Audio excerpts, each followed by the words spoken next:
Corky Alexander here again. I thought since I was in this mode, I would do some acoustic blues. I'm just going to be noodling through it. I'm not really thinking about the particular notes that I'll be playing or chords. But I'm going to be doing several things. So I'm going to be in the key of E. So we got an E chord like that. Some people play it like that. I don't know where that goes. If you do it like that, you can add the different notes. So E is going to use A, and you'll see I'll play several different forms of these chords. And then the third chord is B7,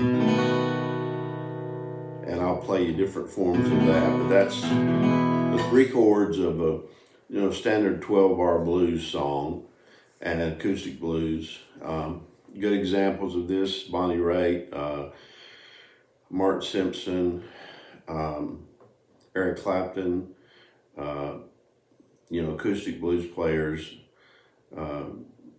Clarence White, and all of your country blues players from the Delta, as well as many of the Piedmont blues players from Carolina and Tennessee. So, blues in E.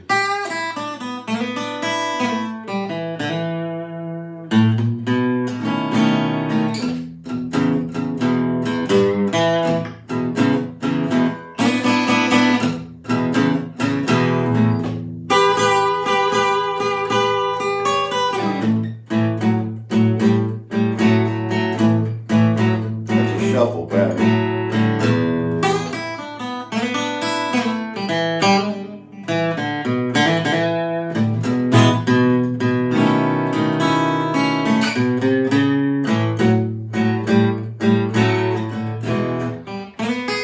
It's a turnaround.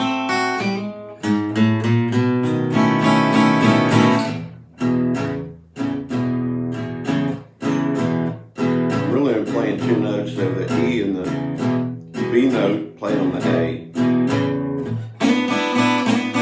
Double stop. Shuffle pattern in A. Back to E. Using pretty much the blues scale. Bar chords B. A. Do a shuffle pattern on bar chords. Turn around.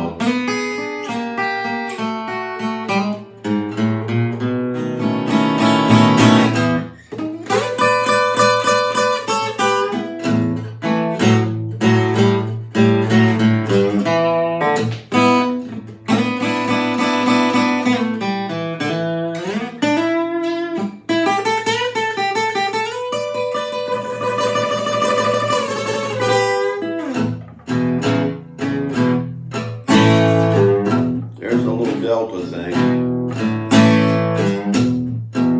It's an E shuffle pattern. Okay. So that, and then of course the resolve is when you go back to the B, and here I'm doing a little lick here, and I'm playing a form of B7, not that last note, but I'm sticking that note in there and doing an open E. It's just a form of a B. I don't know, you probably know the name of it if you're all excited about notation, standard notation. That's the shuffle pattern. And all that is doing is two notes. The low E and the B played on the A string, second fret. Now what I'm doing here is I'm doing a lot of muting and damping, so we don't want to just be, framming it like that. One of the biggest problems with young guitar players, they let the instrument get away with them. You're always going to have control of your guitar, and in this case, my fingers are muting almost all the strings except the top two.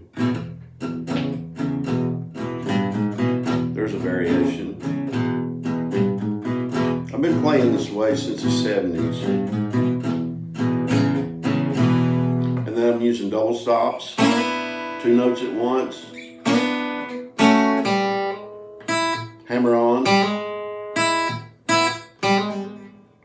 and pull off.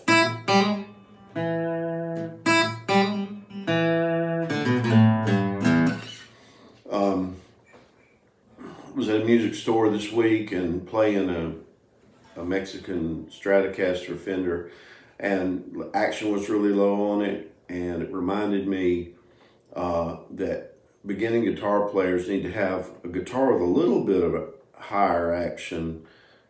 I mean, you don't want to kill yourself, and you want every note to sound out. If the action is too low, when we say action, we're talking about the height between the strings and the neck.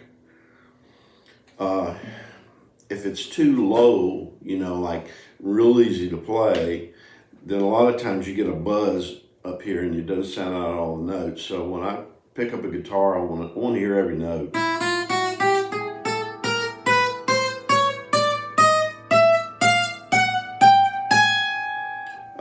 Some people would say this guitar was a little hard to play, but I want to get a solid note. And so you're going to trade off between being able to get a good note and then being able to be versatile, like that little hammer on pull off there, real common in acoustic blues.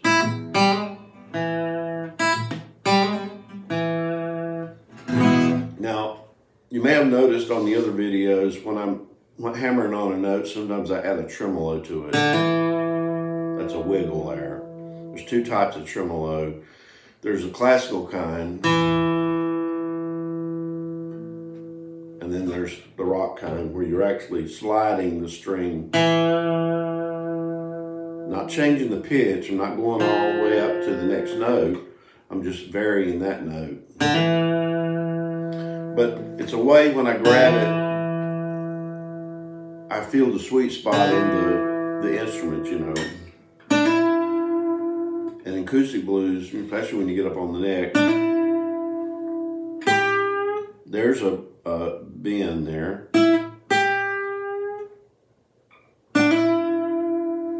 Remember our blues scale. So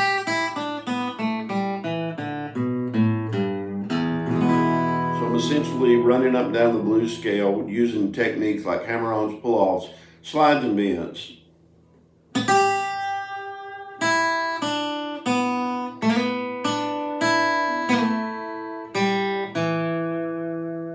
There's about all of them right there. E. And then quickly on the turnaround that I was using, sometimes I would do a double stop like this. I'm actually playing 3 notes. I'm playing the G string, 4th fret, B string, 3rd fret, and an open E. It sounds like ZZ Top, don't it?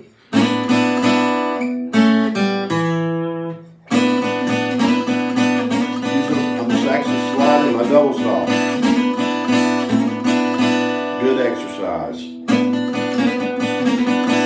You're going to be using that right there, I mean, the rest of your life.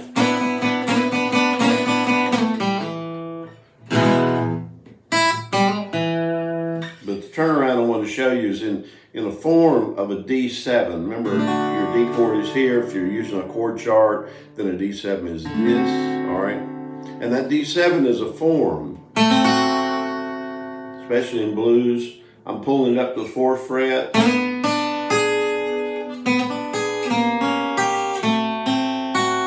Dropping it down a fret at a time. And then do the E. And I'm alternating those notes. No real uniform pattern, just whatever I think sounds good and feels good.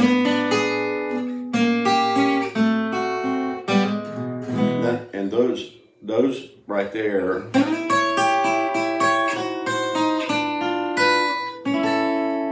all over popular music, okay? Or the open version.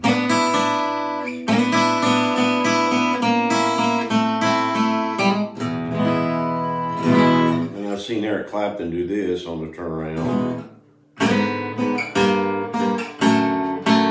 I'm hitting 2 notes. I'm doing low E on the 4th fret, and then the G string on the 4th fret.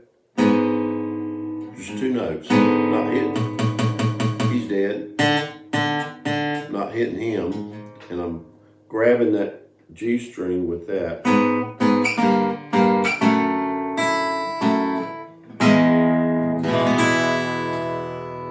So that's some E blues, acoustic blues, kind of cross between noodling and a lesson, okay? Just kind of giving out stuff.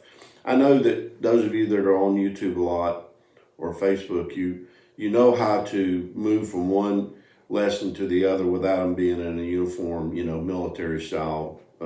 I want you to relax, and I want you to pick up little licks and learn little tricks, okay? And I'll try to give those out as I go along. Okay, see you then. Going to get around boy at school, 11:15.